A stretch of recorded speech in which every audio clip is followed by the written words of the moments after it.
The 18th and 19th centuries, the age of reason. As the great minds of the day worked to unravel the mysteries of the human body, a dark and desperate trade was flourishing in the shadows. Doctors, driven by the noble cause of advancing medicine, found themselves in a grim alliance with the criminal underworld. The problem was, the law, the church, and just plain public decency had created a massive bottleneck. Medical schools were starved of the one thing they needed most: human bodies. So, they turned to gangs who haunted the graveyards, men who stole the dead right out of their coffins. They had a name for them: the Resurrection Men. But this unholy alliance between science and crime was bound to spiral into something much, much worse.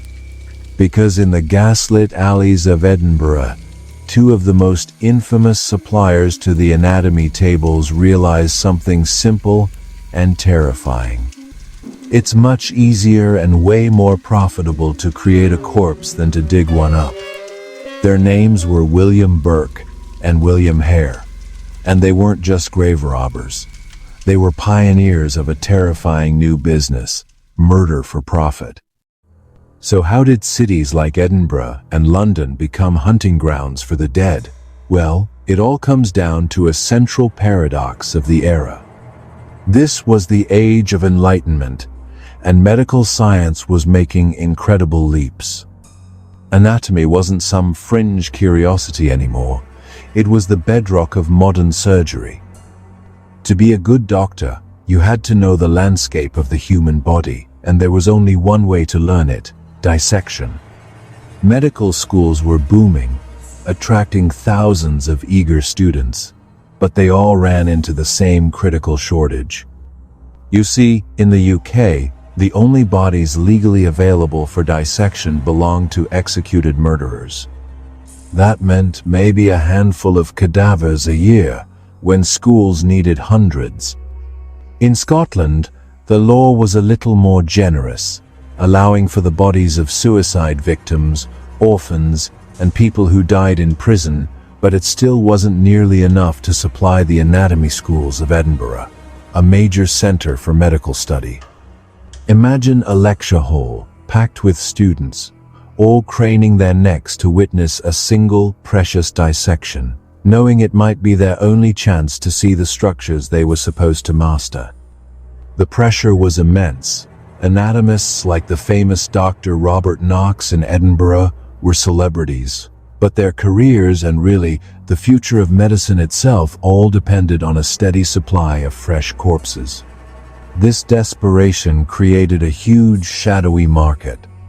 The price for a single body could hit £8 to £10, a staggering amount of money, especially in winter when the cold slowed down decomposition.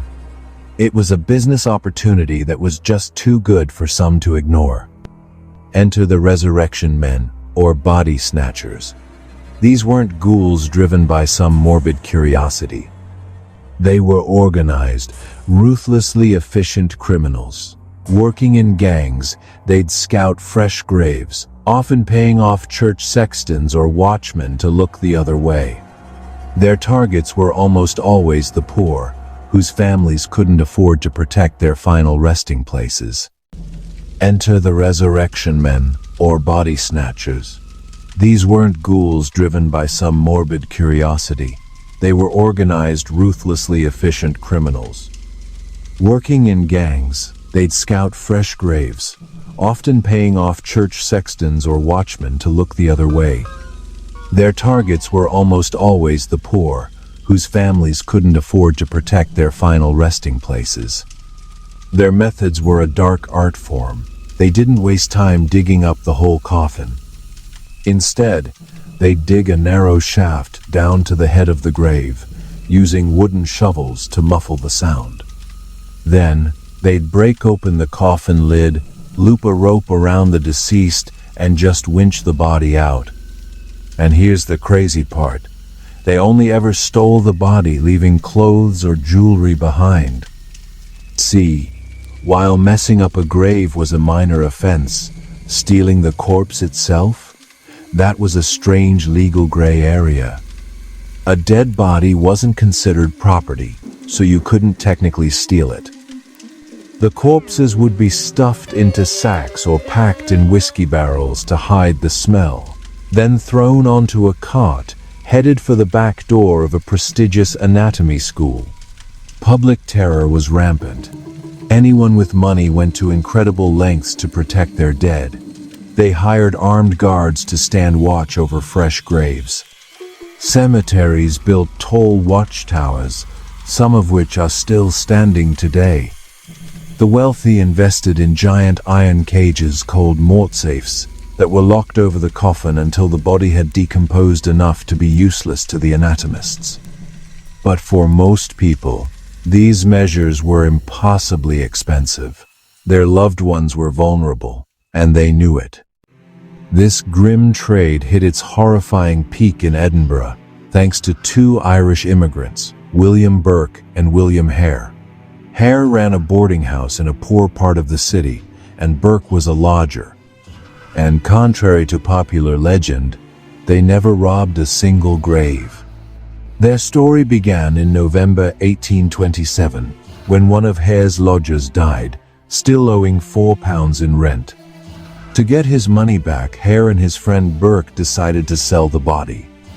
They hauled it over to the private anatomy school of Dr. Robert Knox, who paid them a cool £7.10, no questions asked.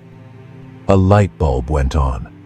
This was easy money, and they quickly discovered it was even easier if you didn't have to wait for people to die of natural causes. Their second victim was a lodger sick with a fever. Worried he might scare off other guests, Hare and Burke got him drunk until he passed out. Then, they smothered him by pinching his nose and mouth shut while the other lay on his chest to stop him from struggling. This technique left no obvious marks of violence and would later become infamous as burking. Over the next 10 months, in 1828, Burke and Hare murdered at least 16 people. Their victims were the most vulnerable in society: the old, the poor, the intoxicated people who were unlikely to be missed. They lured them back to the lodging house, got them drunk, and then murdered them. They killed a salt cellar, a grandmother and her blind grandson, and even a distant relative of Burke's own mistress. With each body delivered in a tea chest, Dr. Knox paid them between £8 and £10, even remarking on how fresh the specimens were. Their greed eventually led to their downfall. In October 1828, they murdered a woman named Margaret Doherty. Two other lodgers, Anne and James Gray, got suspicious when Burke refused to let them near a bed where they'd last seen Doherty. When they were finally left alone, they checked and found her body hidden under it. They went straight to the police. When confronted, Burke and his wife told conflicting stories. The authorities suspected murder, but the evidence was thin without a confession. So the police offered Hare a deal: testify against Burke, and you walk free. Hare took the deal, confessing to everything and spelling out every last grisly detail of their 16 murders. Burke's trial became a public sensation. On Christmas Day, 1828, William Burke was found guilty and sentenced to death. In a stroke of supreme irony, the judge ordered that his body be publicly dissected. After he was hanged in January 1829, his skeleton was preserved, and to this day, it remains on display at the Anatomical Museum of the University of Edinburgh. Hare, having secured his immunity, vanished from history, though rumors claim a mob threw him into a lime pit, and he spent the rest of his life as a blind beggar in London. Dr. Knox was never prosecuted, but public outrage completely destroyed his career. The horror of the Burke and Hare murders, along with similar burking cases in London, was the direct catalyst for the Anatomy Act of 1832. It was no longer possible to ignore the clear line between a shortage of legal cadavers and murder for profit. This landmark law finally gave doctors legal access to unclaimed bodies, usually those who died in workhouses and hospitals with no family to pay for a funeral. While this horrified the poor, who saw it as just another penalty for poverty, it effectively killed the body-snatching trade overnight. And this wasn't just a British problem. Across the Atlantic, American medical schools faced the same shortage, and the same grim solution appeared. Between 1765 and the mid-1850s, the U.S. was rocked by at least 17 anatomy riots, violent uprisings, sparked by the public's fury over grave robbing. The most famous, the New York Doctors' Riot of 1788, started after a medical student dangled a dissected arm at a group of boys, claiming it belonged to their mother. An enraged mob of thousands stormed the hospital, leading to several deaths when the militia was called in. In the United States, the practice took on a deeply disturbing racial dimension. The primary targets for resurrectionists were the burial grounds of the poor and, overwhelmingly, African American communities. In a society that already viewed black people as property in life, their bodies were seen as just as exploitable in death. Medical schools in Virginia, Georgia, and Pennsylvania systematically relied on bodies stolen from black cemeteries. In some cases, university staff, like an enslaved man named Grandison Harris at the Medical College of Georgia, were forced to become resurrection men, tasked with robbing the graves of their own community for the anatomy lab. This legacy of exploitation left a deep and lasting mistrust of the medical establishment within the black community. Just as in Britain, these riots eventually led to state-level anatomy acts, or bone bills, which created a legal, though still ethically questionable, supply of bodies. The story of the resurrection men is a brutal chapter in the history of science. It forces us to confront an uncomfortable question. Does a noble end justify horrific means? Let us know what you think in the comments. And if you find these dark corners of history as fascinating as we do, make sure to subscribe and hit the notification bell for more stories from the shadows. The terror of the body snatchers has mostly faded into folklore, a gothic tale of graveyards and ghouls.